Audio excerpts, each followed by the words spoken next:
E aí pessoal, tudo jóia? Aqui professor Tutu com mais uma aulinha para vocês. Hoje uma aulinha de propriedades periódicas, é isso mesmo, tem tudo a ver com a tabela periódica e a gente vai estudar justamente algumas propriedades que os elementos têm e que a gente vê que de tantos em tantos prótons no núcleo, elas se repetem, elas voltam a aparecer. A gente vai ver que existe uma lógica para essas propriedades na tabela periódica. Essas propriedades elas podem ir se intensificando de acordo com o período, de acordo com a família, ok? Então vamos juntos aí nas propriedades periódicas.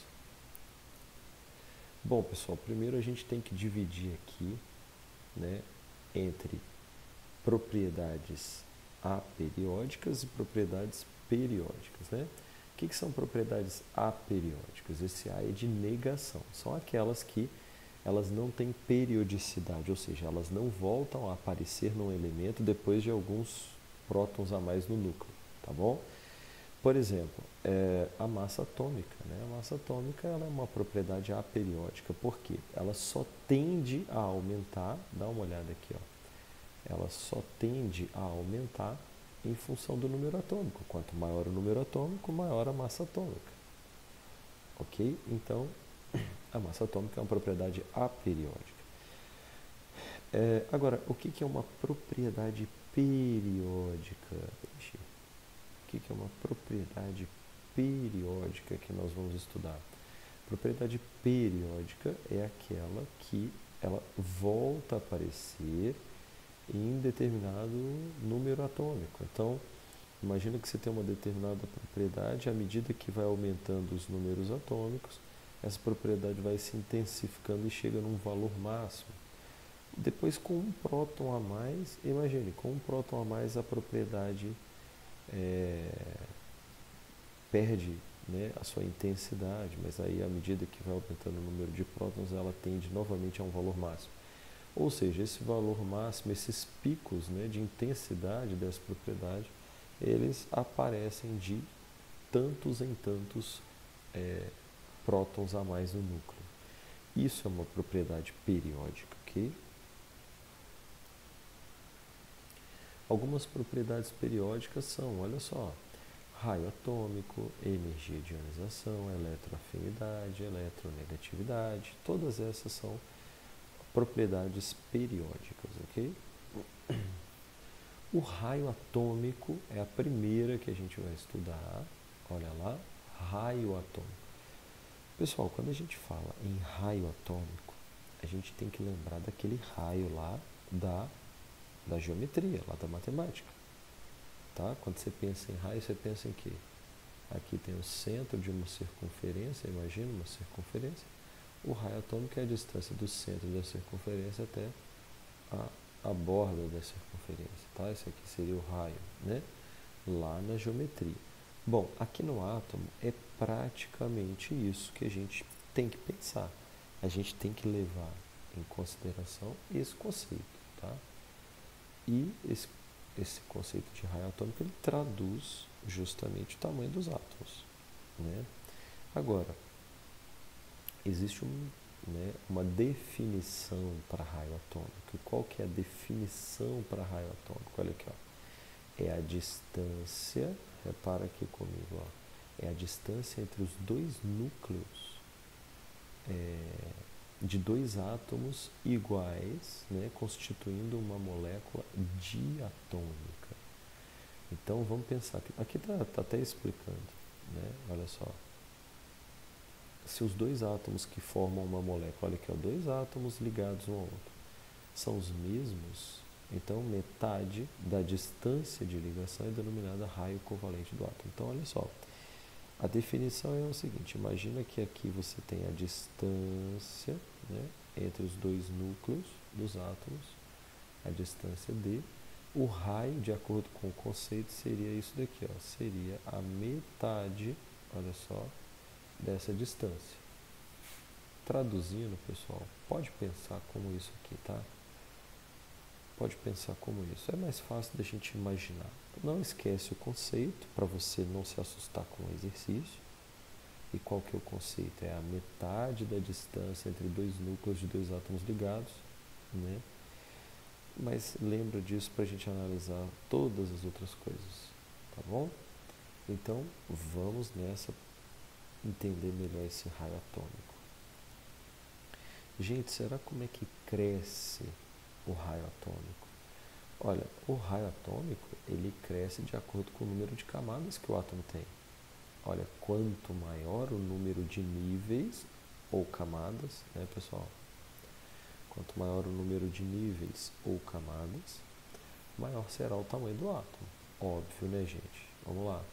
Aqui está o núcleo. Imagina que você tem um átomo com uma camada. Qual que é maior? O átomo que tem uma camada ou o átomo que tem duas camadas, pessoal? É claro que o raio, né, o raio desse átomo vai ser maior. Perfeito? Então, pessoal, o número de camadas influencia, com certeza. Quanto mais camadas o átomo tem, maior será o raio desse átomo. Agora, você sabe que na tabela periódica, cada período, que é cada linha na horizontal, cada período representa uma camada a mais que o átomo tem. Quem está no primeiro período tem uma camada, quem está no segundo período tem duas e assim vai. Então imagine que quanto mais para baixo na tabela periódica, né, quanto mais avançado aqui nos períodos, mais camadas o átomo tem e maior será o raio dele. Tudo certo? Então tá bom. Agora, e se os átomos comparados, olha aqui, e se os átomos comparados apresentarem o mesmo número de camadas? E aí? Imagine que você tenha um determinado período na tabela periódica, que é uma linha na horizontal, e aí tem lá todas as famílias, né? Vamos supor aqui um trecho da tabela que tem, sei lá,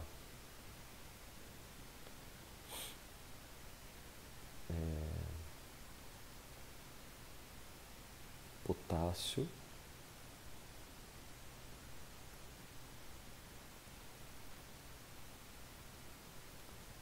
cálcio e por aí vai, né? Qual desses elementos é o elemento mais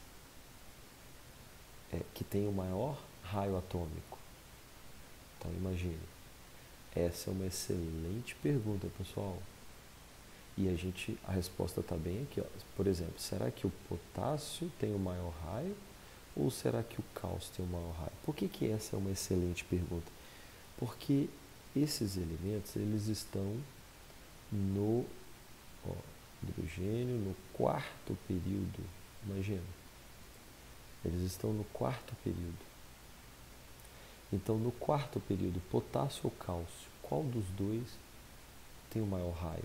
Eu já sei que se os dois estão no quarto período, os dois têm o mesmo número de camadas. Se eles têm o mesmo número de camadas, que são 4 camadas, como que a gente vai definir qual dos dois tem o maior raio? Então a gente vai por aqui, ó, pelo número de prótons. O átomo que tiver o maior número de prótons exerce uma maior atração sobre seus elétrons, que ocasiona uma redução do seu tamanho. Então, resumindo, quem tiver mais prótons vai ter um menor raio. Quem tiver menos prótons vai ter o maior raio. Ou seja, o potássio tem menos prótons, tem menor número atômico do que o cálcio. Por isso ele vai ter um maior raio. Vamos acompanhar? Eu vou fazer um desenho aqui. Imagina que esse é o núcleo de um átomo que tem 3 prótons. Imagina que esse é o núcleo de um átomo que tem vários prótons. 1, 2, 3, 4, 5, 6, 7. Beleza. Como que está a eletrosfera? Na eletrosfera nós temos os elétrons, correto? Aqui o outro átomo tem a sua eletrosfera, que tem também mais elétrons. né? Então, me responde uma coisa, o que você acha que exerce a maior força de atração? Você acha que é um núcleo? Por que eu vou falar força de atração, pessoal? O próton é positivo e os elétrons são o quê? Negativos, correto? Elétrons negativos. O que é que você acha que exerce maior atração sobre os elétrons? Um núcleo com 3 prótons ou um núcleo com 7 prótons? Um núcleo com 3 prótons, ele é menos positivo, ele tem menos partículas positivas.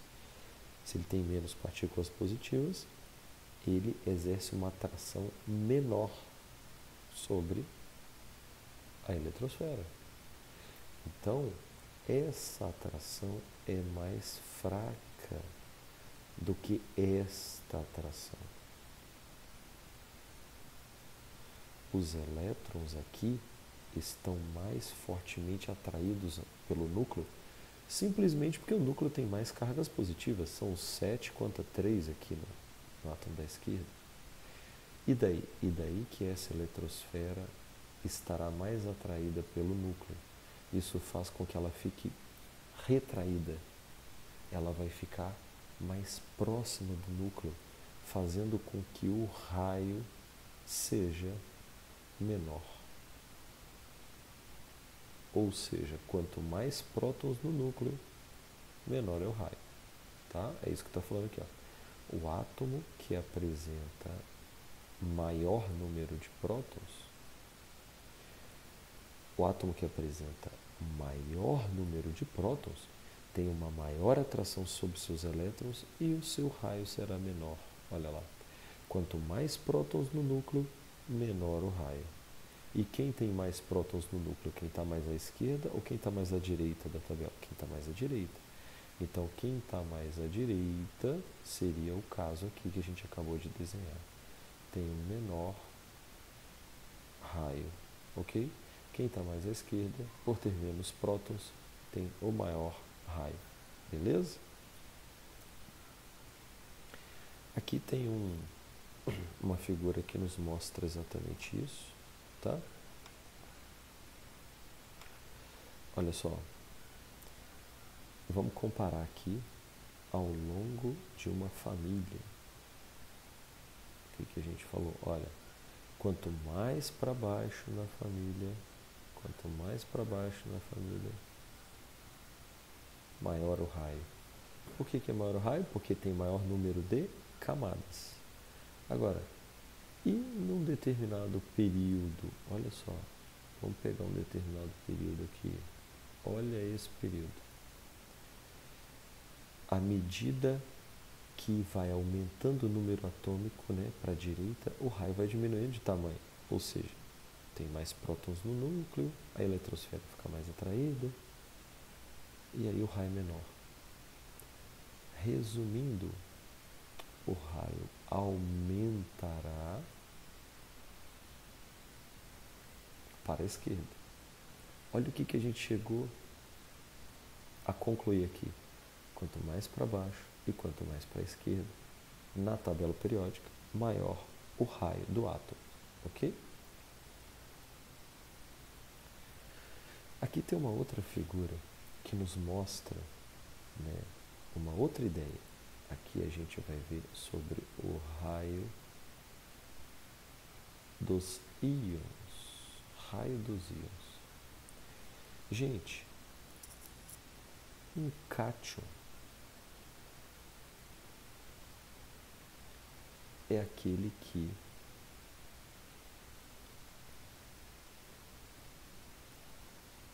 perdeu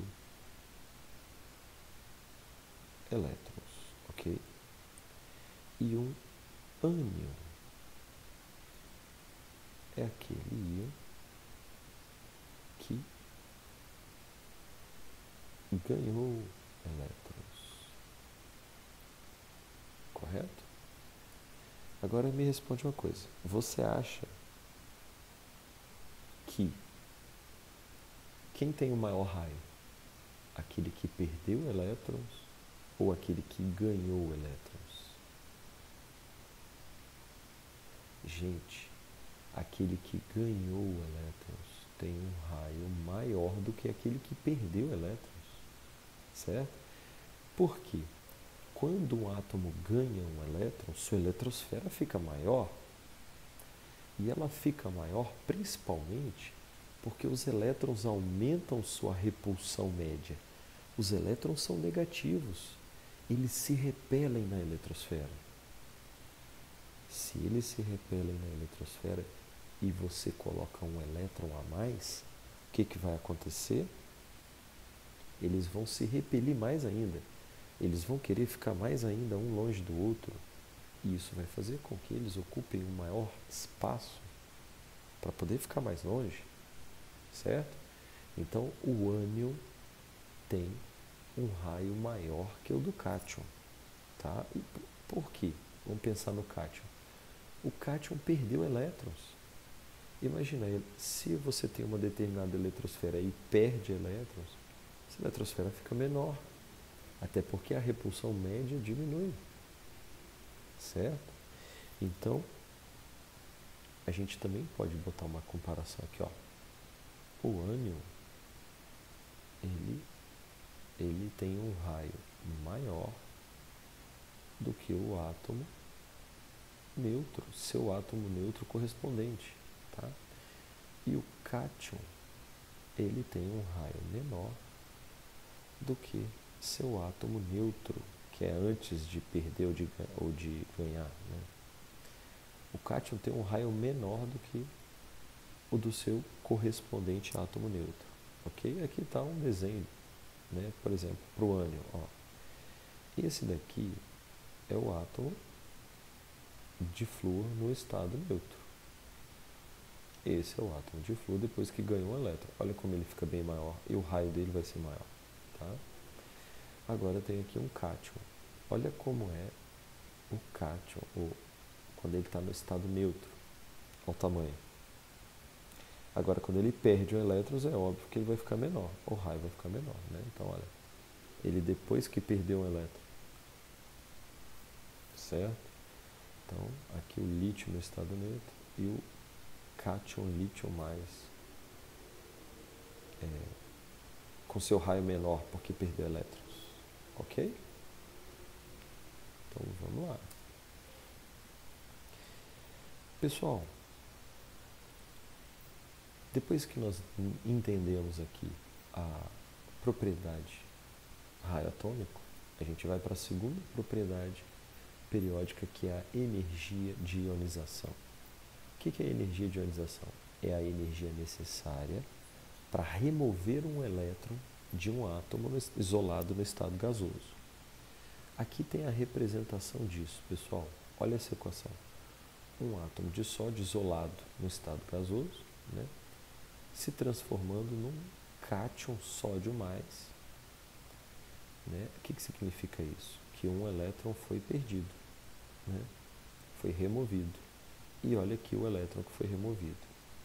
Agora, pessoal, é preciso, para fazer isso, é preciso empregar uma determinada energia para poder arrancar esse elétron. Essa energia se chama energia de ionização, ok? Agora, o que é a primeira energia de ionização que a gente coloca como I1? É a energia de ionização para retirar o primeiro elétron do átomo, certo? Porque é possível tirar um segundo, um terceiro, um quarto e assim vai. A primeira energia de ionização é para retirar o primeiro, a segunda energia de ionização é para retirar o segundo e por aí vai, ok? Agora, por que a gente está falando disso? Vamos ver aqui, ó, segunda energia de ionização I2. Aqui eu já tinha o cátion sódio mais e agora ele está perdendo mais um elétron, se transformando no cátion sódio 2 mais. Novamente, para isso foi necessário empregar uma determinada energia. Então, a segunda energia de ionização é para tirar o segundo elétron, tá? Só que para retirar esse segundo elétron é mais difícil, é mais custoso, precisa investir mais energia do que para tirar o primeiro. Sempre será assim. Qual é o motivo disso?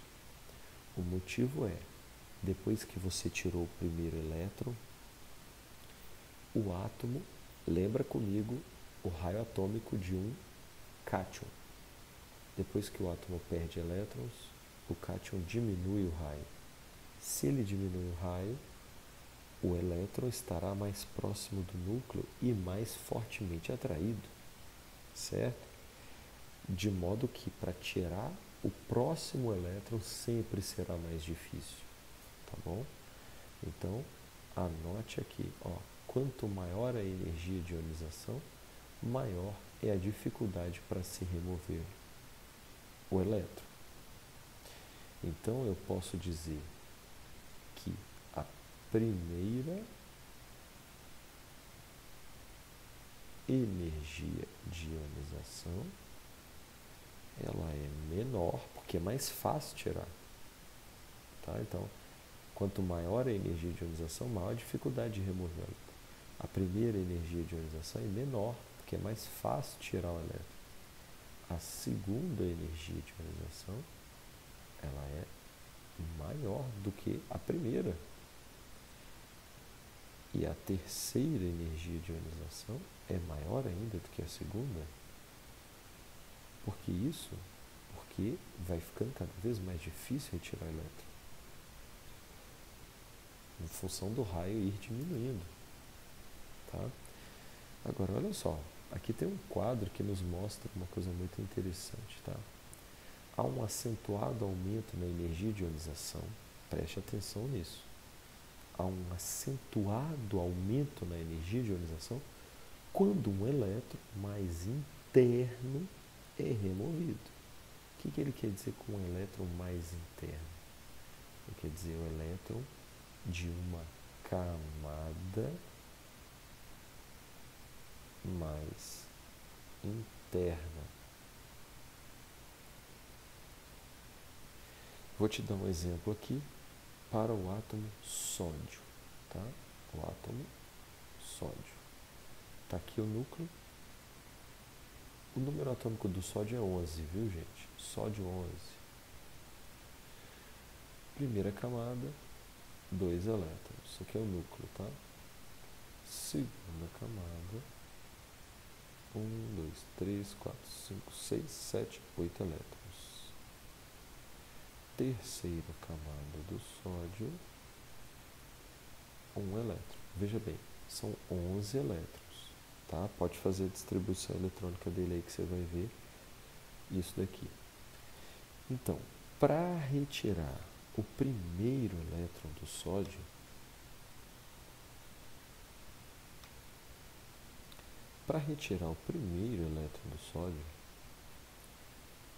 eu preciso de uma determinada energia de ionização, que é a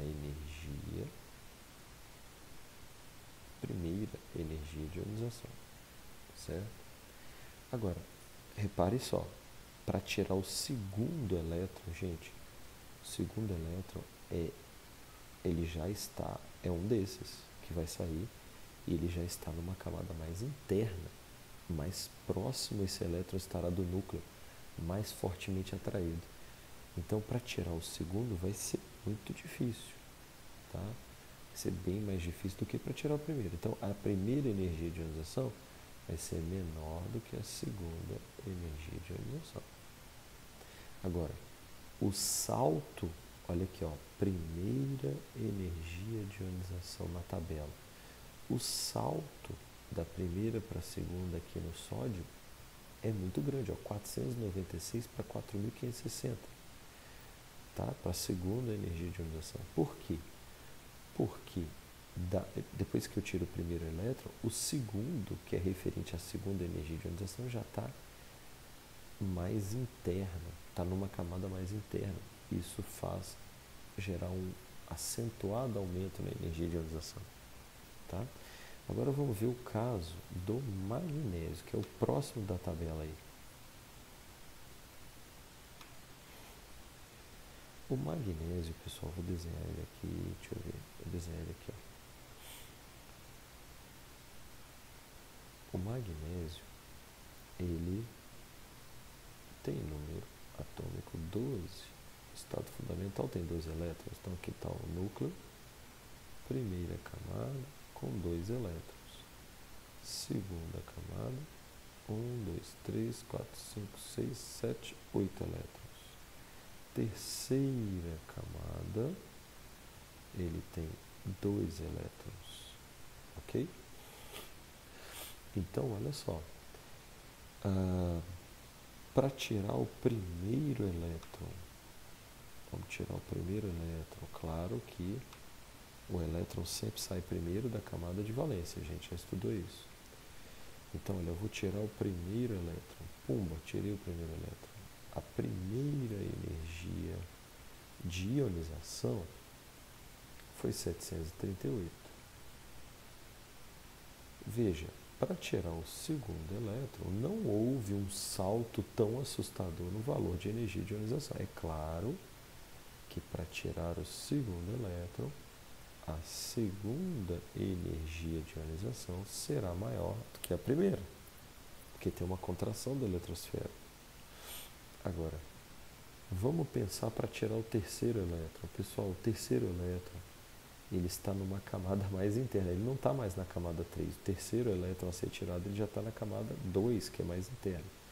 Portanto, é um elétron mais difícil de ser retirado. Tanto é que a gente vê, olha o salto de valores de energia de ionização.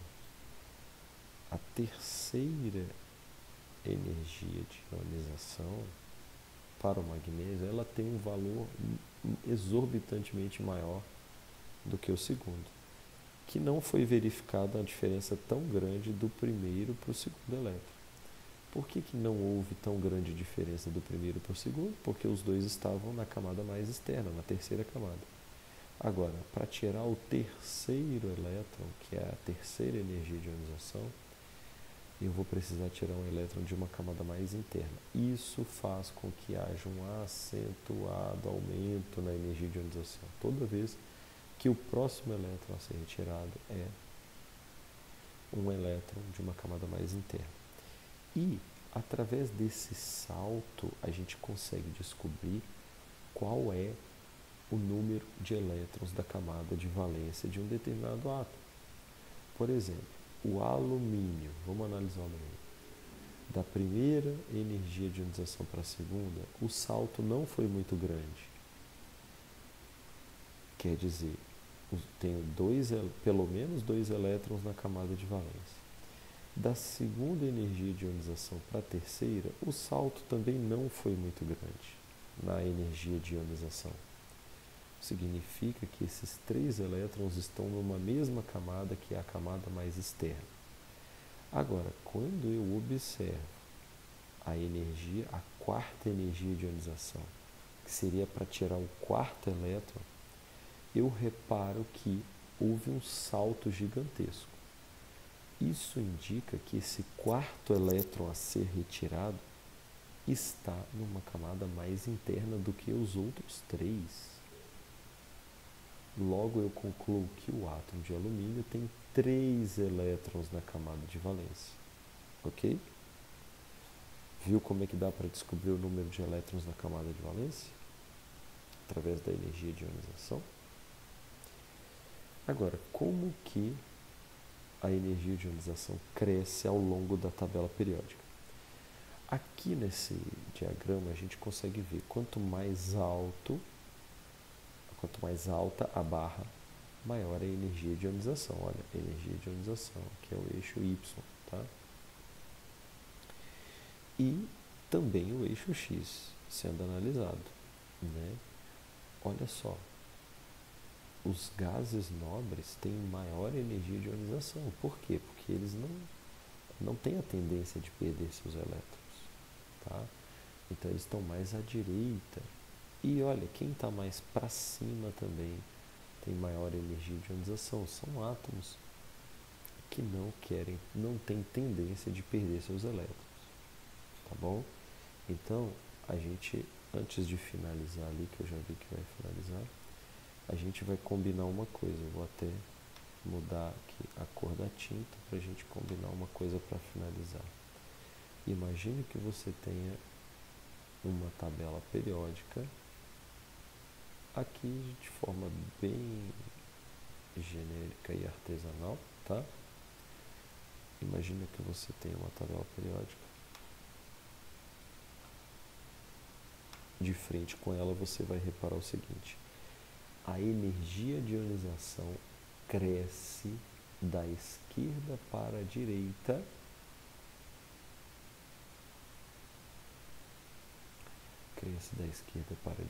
no mesmo período, e cresce de baixo para cima numa mesma família, tá? Exemplo, se você tem um elemento aqui, ó,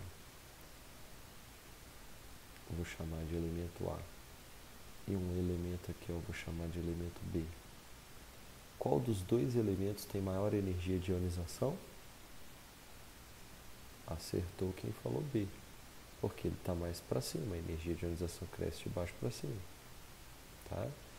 Agora vamos comparar com C. Imagine que C esteja no mesmo período do B, na mesma linha horizontal. A, B ou C tem maior energia de ionização? C.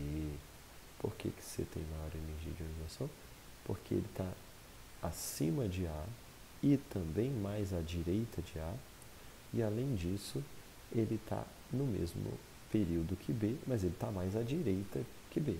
Então C tem maior energia de ionização que B, que tem maior energia de ionização que A. Ok? Então, pessoal, foi nossa aulinha de propriedades periódicas, parte 1. Ok? Parte 1. Vamos encerrando por aqui e a próxima aula é a parte 2. Beijo, abraço e fui!